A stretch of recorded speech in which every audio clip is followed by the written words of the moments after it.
আমরা সিমের বীজের ডাল তৈরি করার জন্য যেসব উপাদানগুলি দরকার তা দেখিয়ে দিচ্ছি।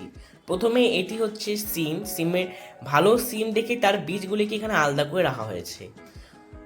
এটা রয়েছে গিয়ে আলু ভালো আলু রাখা হয়েছে এখানে ছোট গোল।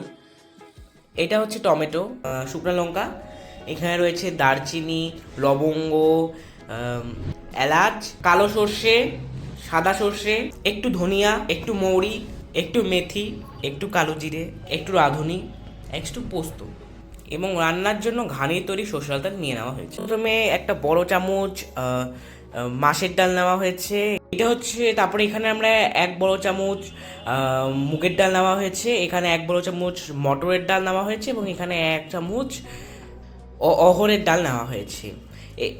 এখানে আমরা 4টা কাঁচা লঙ্কা ও একটা পাকা লঙ্কা নিয়ে নেওয়া হয়েছে। এগুলি খুব ভালো জাতের লঙ্কা এবং এগুলিতে ঝাল খুব কম হয়। এখানে আমি একটি কাপের মধ্যে গোটা মুগের ডাল নেওয়া হয়েছে, যেটা আমি কাপের মধ্যে জল দিয়ে ভিজিয়ে রেখেছি। আর এই পেস্টটা হচ্ছে আদা এবং লঙ্কা বাটার পেস্ট। এটা স্বাদ মতো লবণ, যতটুকু লবণ লাগবে। উপরে তেজপাতা রয়েছে, দুটো তেজপাতা নিয়ে নেওয়া হয়েছে। এখানে রয়েছে হলুদ। ডাল, আলু এবং সিমের বীজগুলি প্রেসার কুকারে সেদ্ধ করতে বসিয়ে দেবো।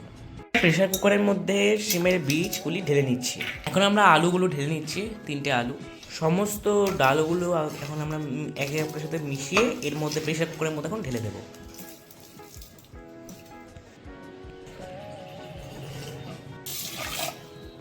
এখন আমরা এর মধ্যে 3 কাপের মতো জল ঢেলে দিচ্ছি কাপের মধ্যে।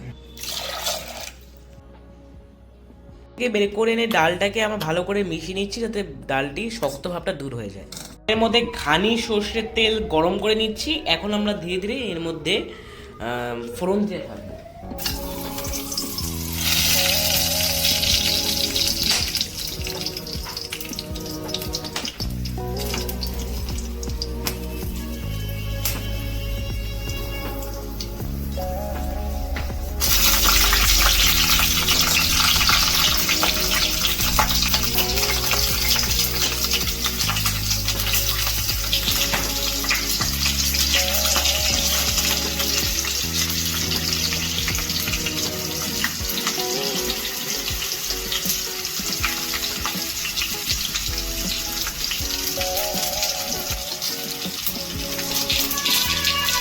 এখন আমরা এটাকে ভালো করে নেড়ে নিচ্ছি যাতে ভালো করে মিশে।